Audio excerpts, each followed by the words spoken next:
우리 다 함께 다 일어나셔서 우리 하나님의 말씀은 우리 마태복음 27장입니다. 마태복음 27장 27절에서 46절 조금 길지만 우리 같이 읽도록 하겠습니다. 교독을 하도록 하겠습니다. 마태복음 27장 27절부터 우리 교독을 하도록 하겠습니다. 이에 총독의 군사들이 예수님을 데리고 공동 집회장으로 들어가 군사들의 온 부대를 그분께로 모으고 옷을 벗기고 주홍색 기은 옷을 그분에게 입히더라. 그들이 가시나무로 관을 엮어 그분의 머리에 씌우고 갈대를 그분의 오른손에 쥐게 주며 그분 앞에서 무릎을 꿇고 그분을 조롱하며 이르되 만세 유대인의 왕이여 하고 그분께 침을 뱉으며 갈대를 빼앗아 그분의 머리를 치더라. 그들이 그분을 조롱한 뒤에 그분에게서 그 긴 옷을 벗기고 그분에게 그분의 옷을 입혀 십자가에 못 박으려고 그분을 끌고 나가니라.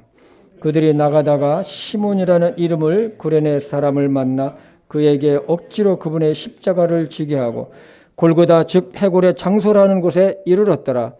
그들이 쓸개를 섞은 식초를 그분께 주어 마시게 하였더니 그분께서 그것을 맛보시고 마시려 하지 아니하시더라. 그들이 그분을 십자가에 못 박은 뒤에 그분의 옷들을 제법 뽑아 나누니 이것은 대언자를 통하여 말씀하신 바 그들이 자기들끼리 내 옷들을 나누며 내 겉옷을 놓고 제비를 뽑았나이다 하신 것을 성취하려 함이더라. 그들이 거기 앉아 그분을 지켜보고 그분의 머리 위에 이 사람은 유대인의 왕 예수라 쓴 죄명을 붙였더라. 그때에 그분과 함께 두 강도가 십자가에 못 박혔는데 하나는 오른편에 다른 하나는 왼편에 있더라. 지나가던 자들은 자기 머리를 흔들고 그분을 욕하며 이르되 성전을 헐고 사흘 만에 짓는 자여 네 자신이나 구원하라.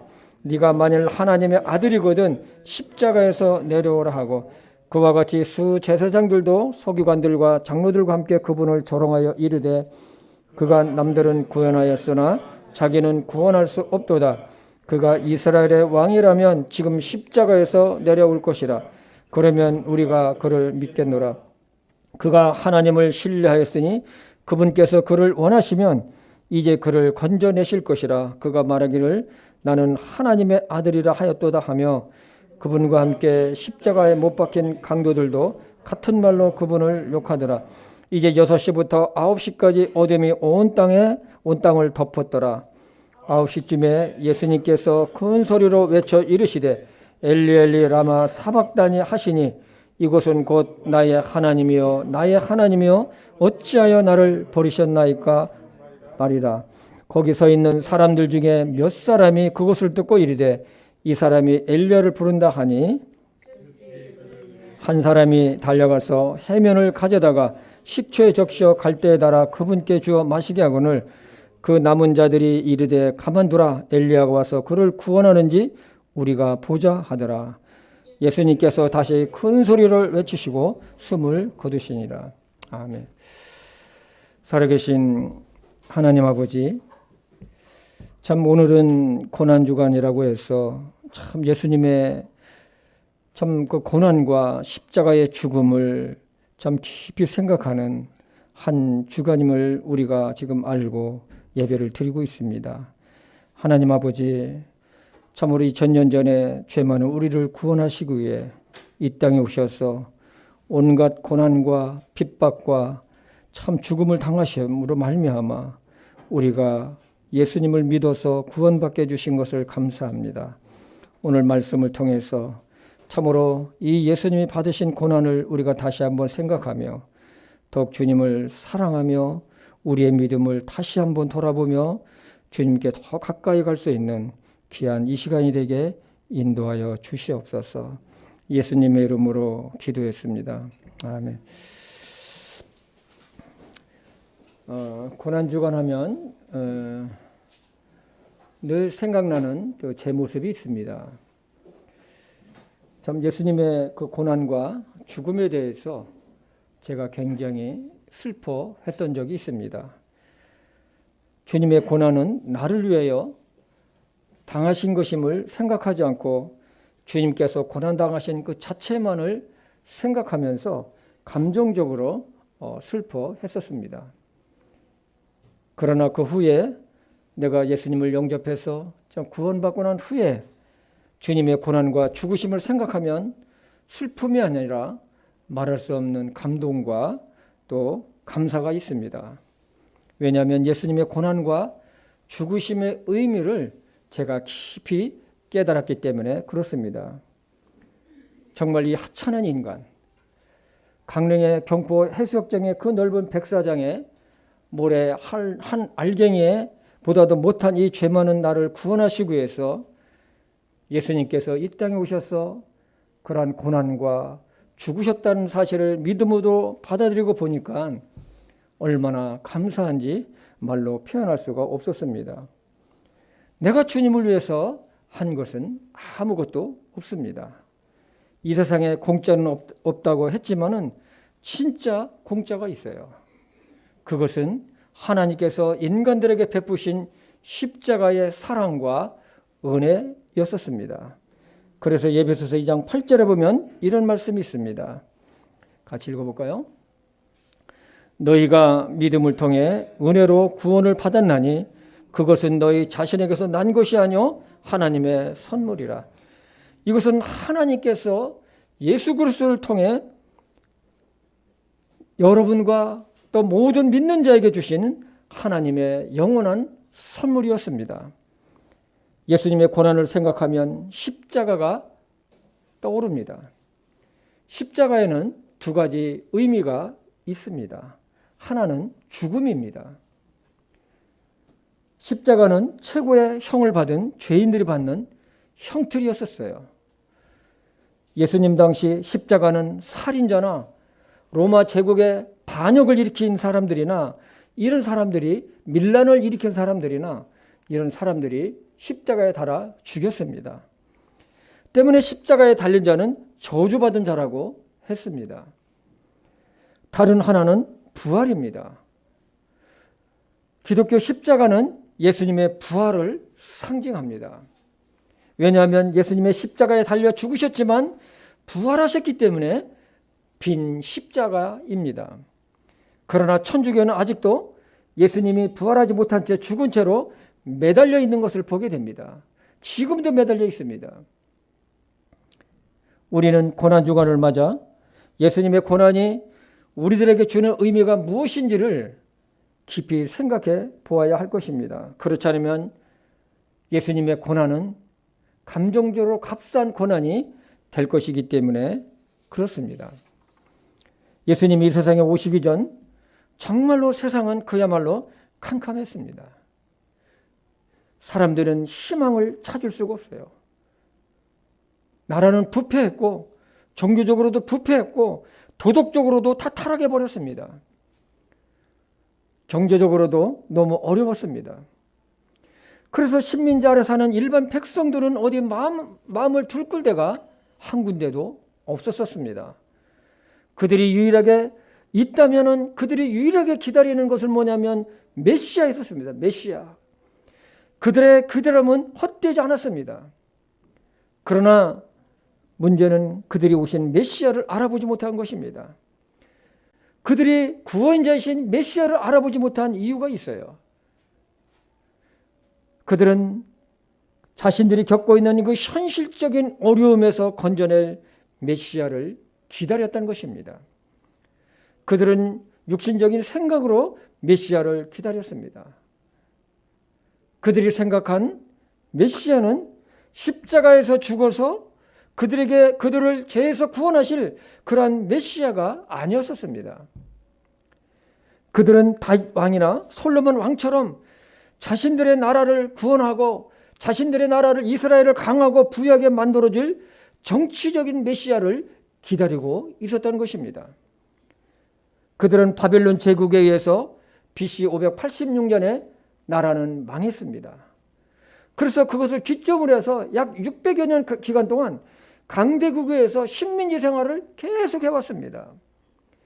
조상들의 하나님께 지은 죄로 말미암아 바벨론 제국에 망했고 그 다음에 페르시아 제국에 의해서 속국이 됐고 그 다음에 헬라 제국, 그리스 제국이 속국이 됐고 예수님 당시에는 로마 제국에 의해서 식민지하에 놓여 있었습니다. 그래서 그들은 한 가지 소망이 있다면 뭐냐면 민족 해방, 정말로 신정 정치가 이루어지는 그러한 국가를 재건하는 것이 그들의 열망이었습니다. 그들은 이렇게 메시아를 정치적인 분으로 생각하고 기다리고 있었던 것입니다. 이러한 것을 보면 그들에게 생명의 복음, 하늘의 복음, 죄를 지적하며 회개를 촉구하시는 예수님은 자신들이 기다리는 메시아가 아니었었습니다. 오히려 지도자들은 자신들의 율법을 파괴시키는 자로 예수님을 몰아서 타도의 대상, 죽여야 할 대상으로 삼아버렸습니다. 결국 그들은 예수님을 잡아 죽였습니다. 참 세상은 아이러니합니다. 자신들이 그렇게 기다리는 메시아가 오셨지만 그 메시아를 핍박하고 죽여버렸습니다. 그러나 사실 예수님은 고난을 받고 죽기 위해서 이 세상에 오셨습니다. 마태복음 20장 28절을 같이 읽어보겠습니다. 마태복음 20장 28절 시작. 이와 같이 사람의 아들도 섬김을 받으러 오지 아니하고 도리어 섬기며 자기 생명을 많은 사람의 대속물로 주려고 왔느니라 하시니라. 오늘 주님이 받으신 고난이 우리에게 어떤 의미가 있는지 깊이 생각해 보면서 더욱 주님을 사랑하고 주님을 더욱 가까이 하고 주님을 따르는 성도님들이 되기를 바랍니다. 예수님은 대제사장에게 속한 종들에게 잡히셔서 유대인들의 최고의 헌법기관이라고 할 수 있는 산헤드린 회관의 그 뜰에 끌려가게 되셨습니다. 참 이것을 보면 예수님은 아무런 힘도 능력도 없는 분으로 보입니다. 그러나 그렇지 않습니다. 예수님을 잡으러 온 대제사장의 종들을 왔었을 때에 베드로는 칼을 뽑아가지고 대제사장의 종인 말고의 귀를 잘라버려요. 귀를 베어버렸습니다. 예수님은 이러한 베드로를 책망을 하셨습니다. 마태복음 26장 52절에서 54절입니다. 이에 예수님께서 그에게 이르시되 네 칼을 도로 칼집에 꽂으라. 칼을 잡는 자들은 다 칼로 망하리라. 너는 내가 지금 내 아버지께 기도하여 당장이라도 그분께서 12군단이 넘는 천사들을 내게 주시도록 할 수 없는 줄로 생각하느냐? 그러나 그리 되면 반드시 이렇게 되리려 한 성경 기록들이 어떻게 성취되겠느냐 하시더라. 예수님은 자신을 잡으러 온 그 자들을 모두 한순간에 멸하실 수 있는 능력의 하나님이셨습니다. 그러나 예수님은 그렇게 되면 어떻게 성경의 기록들이 성취되겠냐고 하십니다. 그리고 귀가 떨어져 나간 말구의 귀를 다시 붙여줍니다. 예수님은 자신의 이러한 고난과 죽으심은 이미 성경에 예언되어 있고 그것을 성취하기 위해 위함이라고 말씀을 하셨습니다. 마태복음에는 기록이 되어 있지 않지만 누가복음에서는 예수님은 자기를 잡으러 온 대제사장의 종들에게 이렇게 말씀하셨습니다. 지금은 너희 시간이요 어둠의 권세로다 하시니라. 예수님은 가야바가 대제사장으로 있는 산헤드린 뜰로 잡혀가셨습니다. 끌려가셨습니다. 산헤드린은 아까도 말씀드렸지만 유대인들의 최고의 의결 기관입니다. 로마가 식민지 국가의 종교와 자치를 인정해주는 자체 최고의 의결 기관이지만 그곳에는 사형 집행권은 없습니다. 산헤드린 뜰에는 대제사장 가야바와 장로들, 서기관들이 모여 있었습니다. 그들은 예수님을 죽이기에 거짓증인 2명을 세워서 하나님의 성전을 돌고 사흘 만에 다시 지을 수 있다고 말했습니다. 그래서 그들은 예수님이 하시는 그 이야기를 성전 모독죄로 몰아갔습니다. 이 말씀은 성전을 자신의 몸이 죽고 사흘 만에 부활할 것이라는 예수님의 말씀하신 것에 대한 오해였었습니다. 대제사장은 예수님에게 아주 질문을 합니다. 살아계신 하나님을 두고 맹세하라고 요구합니다. 대제사장 가야바는 예수님에게 네가 하나님의 아들 그리스도인지 우리에게 말하라. 네가 하나님의 아들인지 네가 네 입으로 말하라는 것입니다. 그는 예수님을 직접 신문을 합니다. 예수님은 그에게 네가 말하였도다. 사람의 아들이 권능의 우편에 앉아있는 것과 하늘의 구름들 가운데서 오는 것을 이후에 너희가 보리라. 예수님께서 이 말씀을 하시자 이 소리를 들은 대제사장은 자기 옷을 푹 찢어버립니다. 유대인들이 자기 옷을 찢는다는 것은 극도의 슬픔이 있을 때나 극도의 분노를 표현할 때 쓰는 방법이 뭐냐면 자기가 입고 있는 이 옷을 갖다 그냥 찢어버리는 거예요. 그 앞에서요. 예수님이 신성모독을 했다는 것입니다. 하찮은 인간 예수가 자신들이 경배하고 섬기는 하나님이라고 하니 이거는 참을 수가 없는 분노였었습니다. 가야바는 더 이상 증인도 필요 없다며 그 자리에서 주변에 있는 자들, 즉 사내들인 공회원들에게 너희는 어떻게 생각하느냐? 라고 묻자 그들은 한결같이 예수가 죽을 죄를 지었다. 죽을 죄를 지었으니 사형에 마땅하다고 화답을 합니다. 그들은 예수님의 얼굴에 침을 뱉습니다. 자기의 손바닥으로 자기의 주먹으로 예수님을 때립니다. 예수님은 이렇게 유대 지도자들로부터 수치와 모멸감을 받기 시작하셨습니다. 예수님께서 이런 수치와 모멸감을 받을 것은 이미 700년 전에 이사야 대언자를 통해서 예언이 되어 있었습니다. 성경의 예언대로 그대로 이루어지고 있는 것입니다. 예수님은 그들에게 아무 대꾸도 하지 않으셨습니다.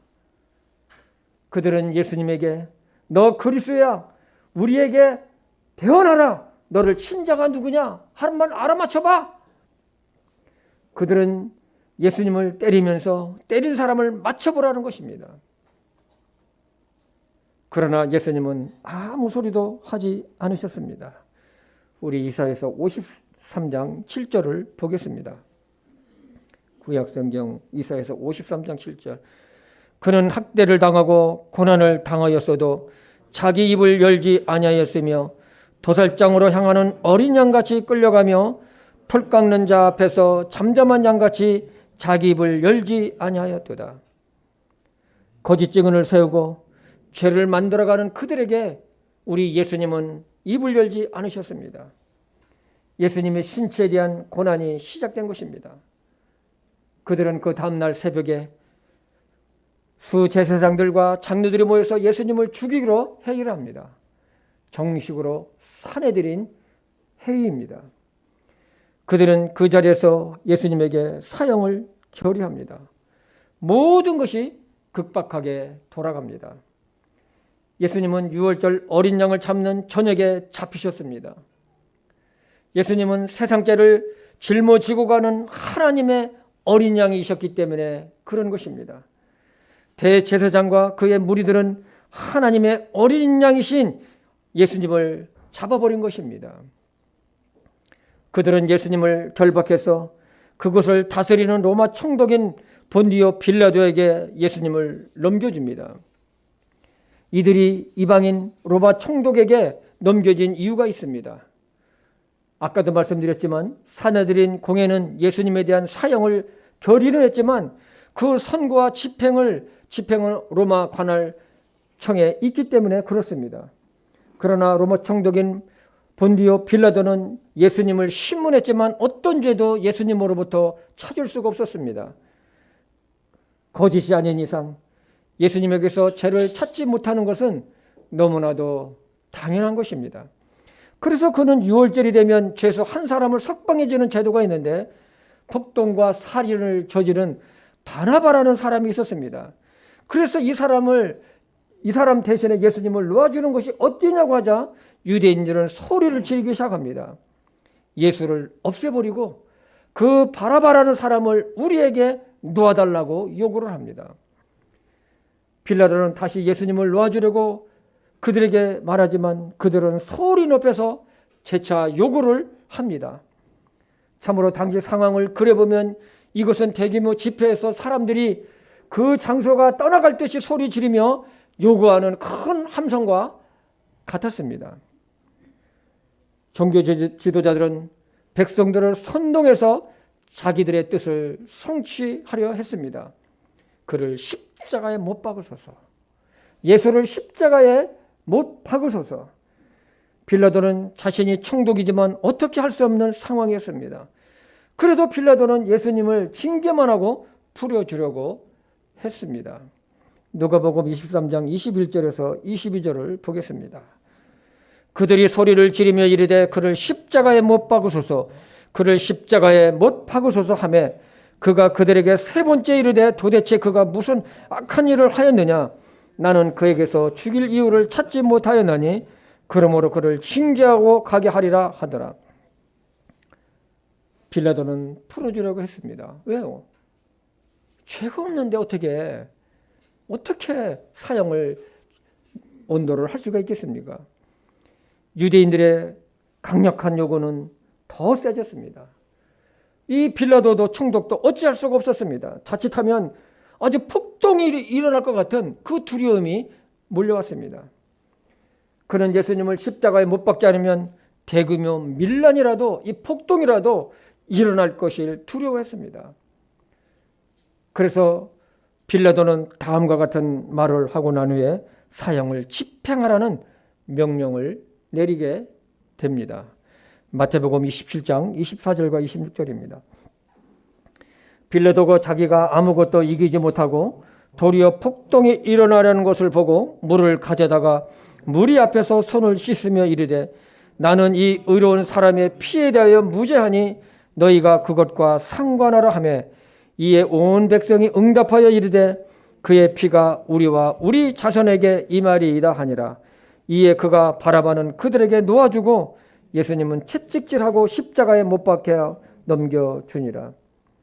여러분, 유대인들은 이 무서운 한마디가 2000년 동안 이스라엘 백성들이 고통을 겪게 됩니다.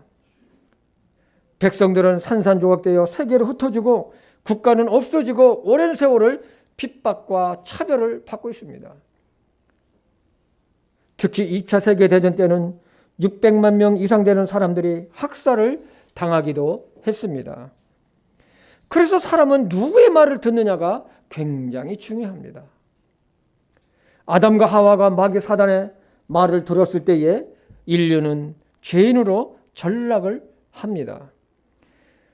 마귀 사단은 빌라도에게 두려움을 갖게 해서 메시아신 예수님을 죽이면 자신의 목적이 이루어질 것으로 알았습니다. 그러나 예수님의 고난과 죽으심은 이미 예언되어 있었습니다.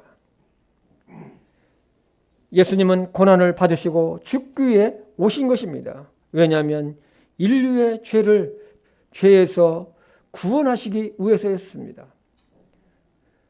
종교 지도자들과 유대인들은 예수님을 십자가에 못 박으라고 요구하면서 그의 피가 우리와 우리 자손들에게 임하리이다.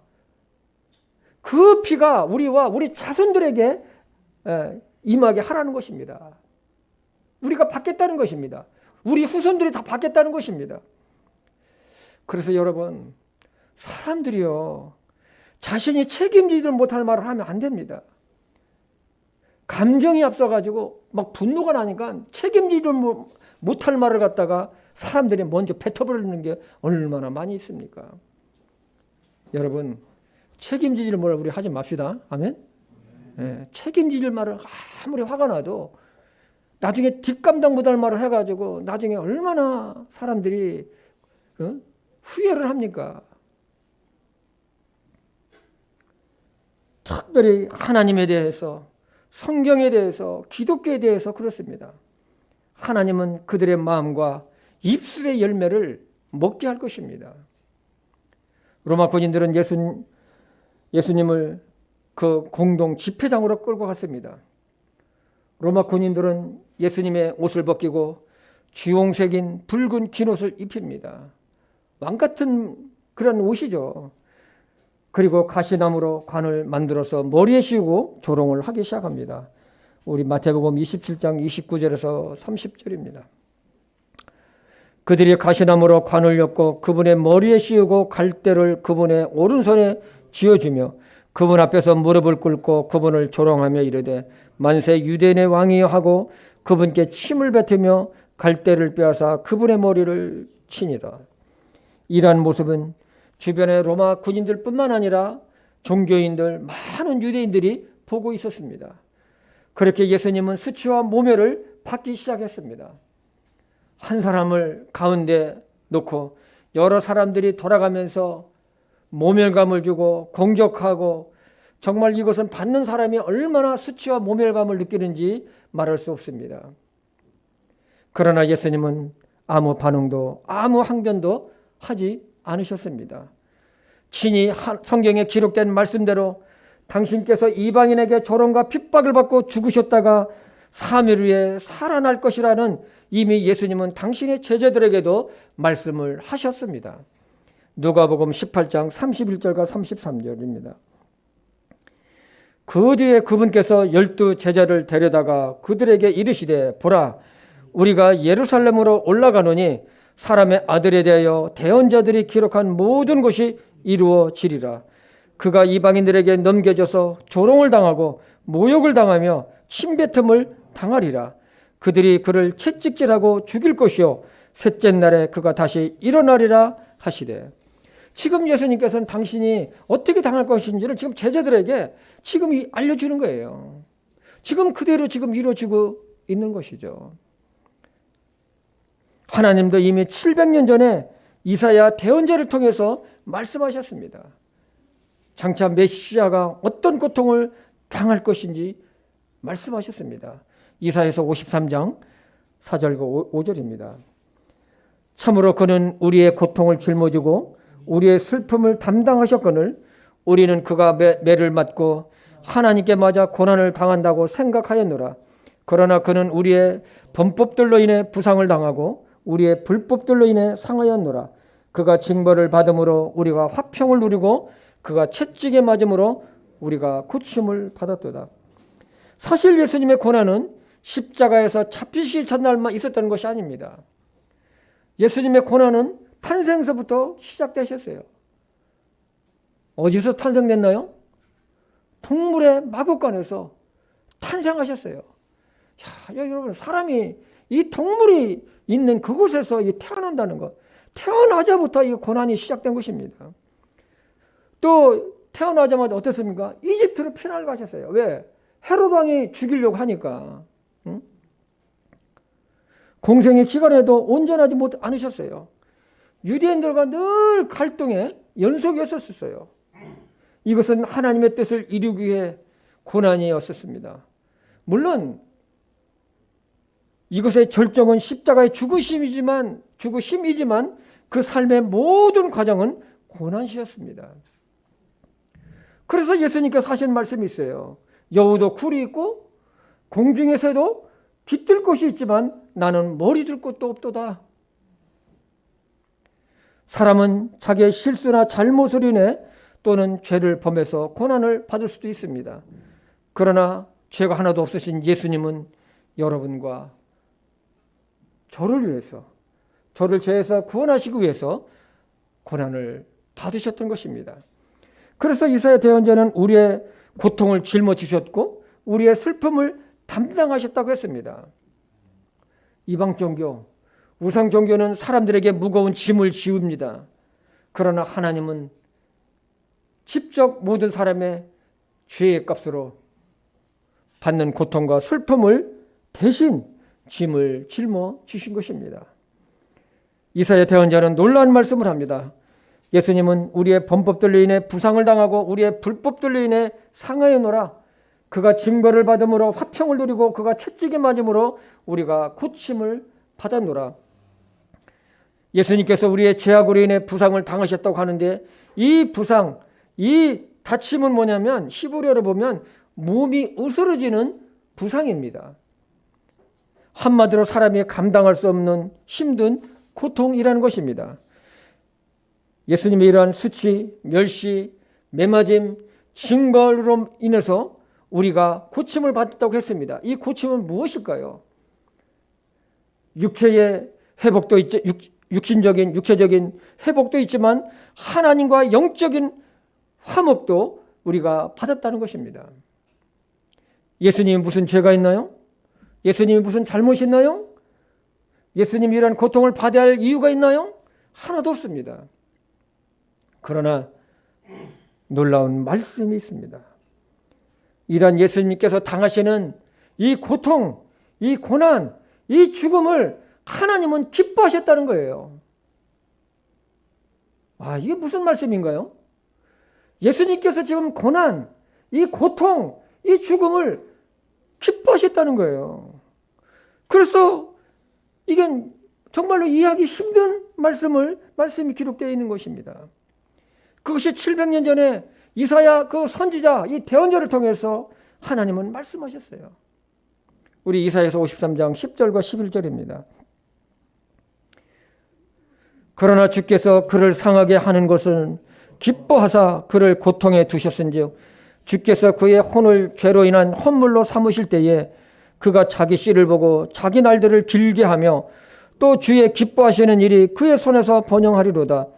그가 자기 혼이 해산의 고통을 치른 것을 보고 만족하게 여기리라. 나의 의로운 종이 자기 지식으로 많은 사람을 의롭게 하려니 그가 그들의 불법들을 담당하리라. 하나님께서는 당신의 아들 예수 그리스도가 메시아로 이 땅에 오셔서 참으로 고통당하시는 것을 기뻐하시고 만족하셨다는 것입니다. 저는 이 말씀을 준비하면서 읽는 순간 아주 감동이 밀려왔어요. 이렇게까지 하셨구나, 하나님께서 우리를 구원하시기 위해서. 하나님께서는 하나님의 저주 아래 있는 죄인인 모든 사람들을 구원하시기 위해 예수님께서 십자가의 길을 고통받는 것을 기뻐하셨다는 거예요. 이것은 죄인을 향하신 하나님의 끝없는 사랑입니다. 그러나 이것이 인간적으로 생각하면 말이 됩니까? 사람의 생각으로는 도저히 이해가 되지 않습니다. 그러나 하나님은 그렇게 하셨습니다. 이러한 하나님의 사랑이 얼마나 큰지 찬송가에 있는 가사처럼 하나님의 은혜를, 하나님의 사랑을 바꿔보니까 하늘을 두루마리 삼고 바다를 먹물로 삼아도 하나님의 사랑을 다 기록할 수 없다는 이 가사의 내용이 정말로 맞는 말씀입니다. 10절에 보면 자기 씨를 보고 자기 날들을 길게 하며 또 주의 기뻐하시는 일이 그의 손에서 번성하리라고 했는데, 이 말씀은 뭐냐면 예수님께서 자신을 십자가에 드려진 희생제물로 많은 사람들이 영적인 우선 하나님의 자녀로 되고 또 영생을 얻게 되며 또 주님 안에서 풍성한 열매를 맺게 될 것이라는 것입니다. 그래서 지금은 예수님께서 고통을 당하시고 십자가의 길을 가고 죽지만은, 그러나 그 사건을 통해서 수많은 사람들이 하나님의 자녀가 되고 후손이 되고 그리고 영생을 얻게 되고 그리고 풍성한 삶을 맺을 것을 생각하니까 비록 고통이지만은 기뻐하셨다는 거예요. 만족하셨다는 거예요. 예수님은 십자가를 지시고 골고다의 길을 가셨습니다. 그리고 골고다 언덕에서 십자가에 높이 달리셨습니다. 예수님의 머리에 씌워진 날카로운 가시는 머릿속을 파고듭니다. 머리에서부터 흘러오는 피가 얼굴을 타고 흘러내리기 시작합니다. 그 가시의 고통과 피는 우리가 생각으로 또한 머릿속으로 상상해서 지은 죄 때문이었습니다.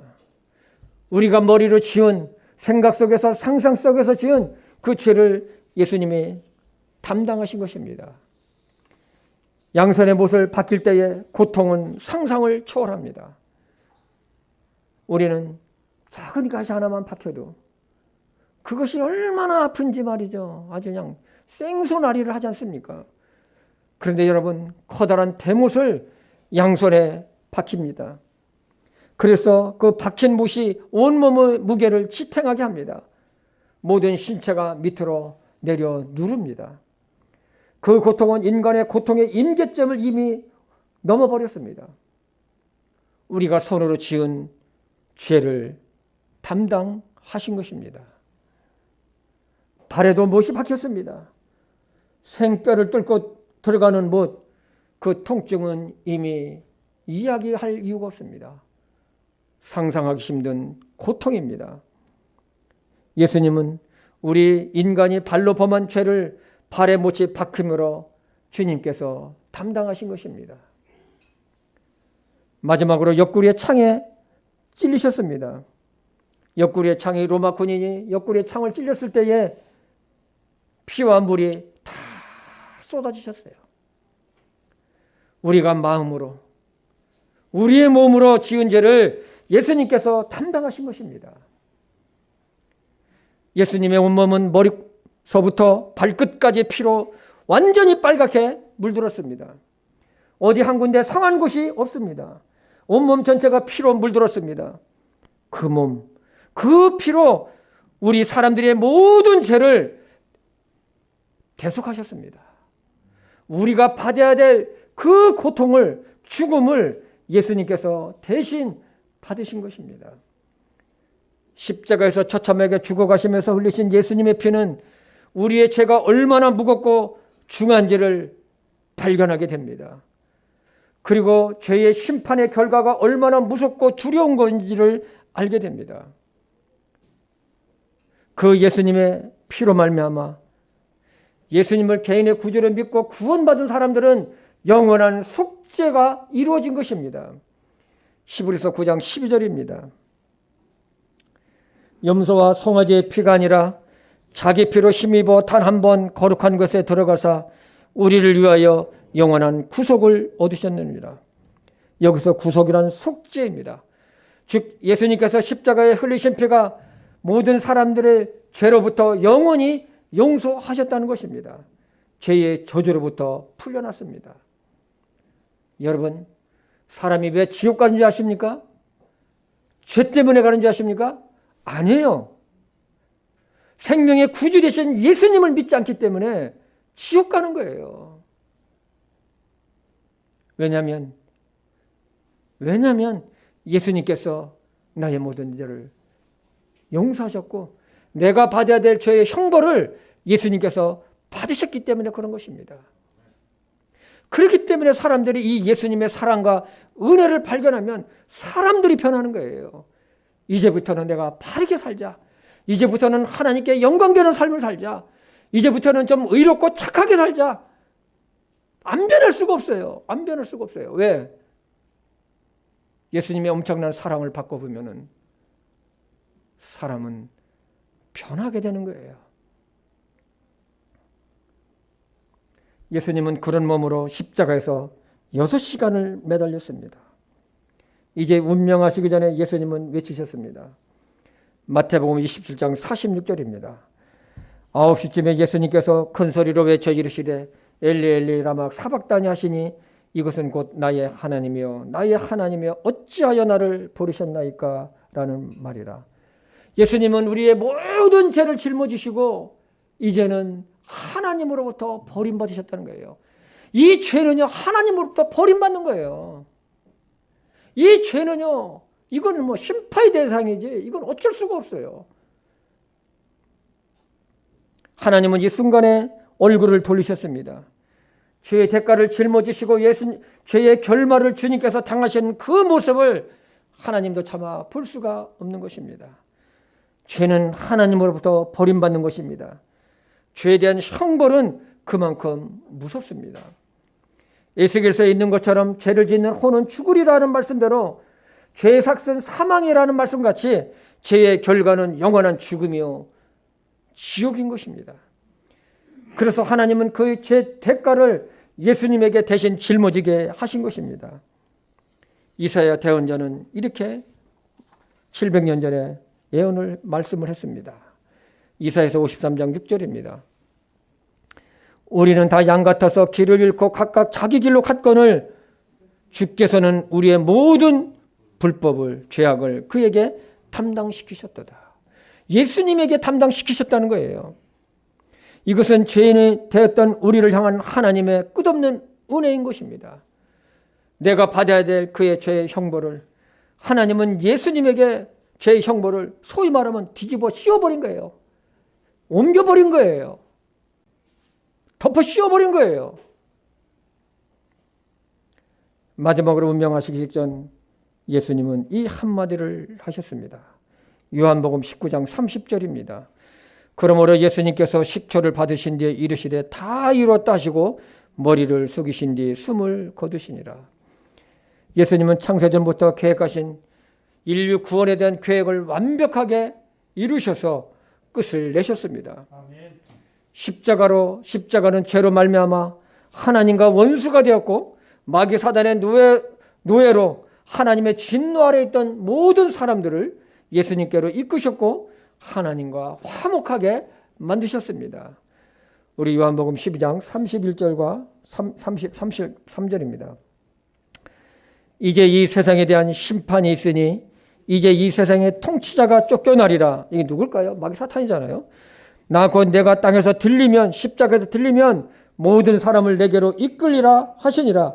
그분께서 이것을 말씀하사 자신이 어떤 죽음으로 죽을지 표적으로 보여주시니 십자가에 죽으실 것을 예수님은 말씀하신 것입니다. 지옥의 형벌에서 하나님의 영광의 나라인 천국으로 옮기신 것입니다. 멸망의 죽음에서 영생으로 옮겨주셨습니다. 우리가 받은 구원, 우리가 받은 영생은 예수 그리스도의 고난과 죽음을 통해 우리에게 주신 하나님의 끝없는 사랑이요 최고의 은혜인 선물이었습니다. 때문에 우리도 이 세상에 머무르는 동안 뭐라고요? 머무는 동안 우리가 이 세상에 잠시 머무르는 동안 하나님의 축복만을 바라는 것이 아니라 예수님의 고난에도 동참하며 우리는 살아가야 될 줄로 믿습니다. 주님을 위하는 것이라면 어려움이 와도 믿음의 길을 가는 것입니다. 생명의 복음을 또 전하며 하나님의 말씀에 순종하며 먼저 하나님의 나라와 하나님의 의를 구하며 사는 의로운 삶을 우리는 살아야 될 것입니다. 로마서 우리 8장 17절을 같이 보겠습니다. 같이 읽을까요?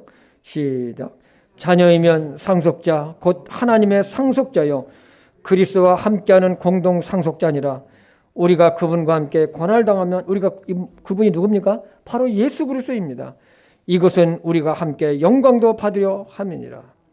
아멘입니까? 또 우리 빌립보서 1장 29절입니다. 시작. 그리스도를 믿는 것뿐 아니라 그분으로 인해 고난당하는 것도 주께서 그분을 대신하여 너에게 주셨나니. 여러분, 고난 뒤에는 영광이 있습니다. 저는 우리에게 모든 성도님들이 정말 하나님의 많은 축복받기를 원합니다. 그러나 한편으로는 예수님의 고난도 함께 받으시기를 바랍니다. 왜 아멘 소리가 적습니까?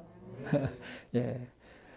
고난 주간을 참 맞이해서 예수님이 받으신 고난과 죽음을 깊이 생각하며 주님의 고난에 기꺼이 동참하며 사는 한 주간이 되기를 또 계속되기를 주님의 이름으로 축복합니다. 기도하겠습니다.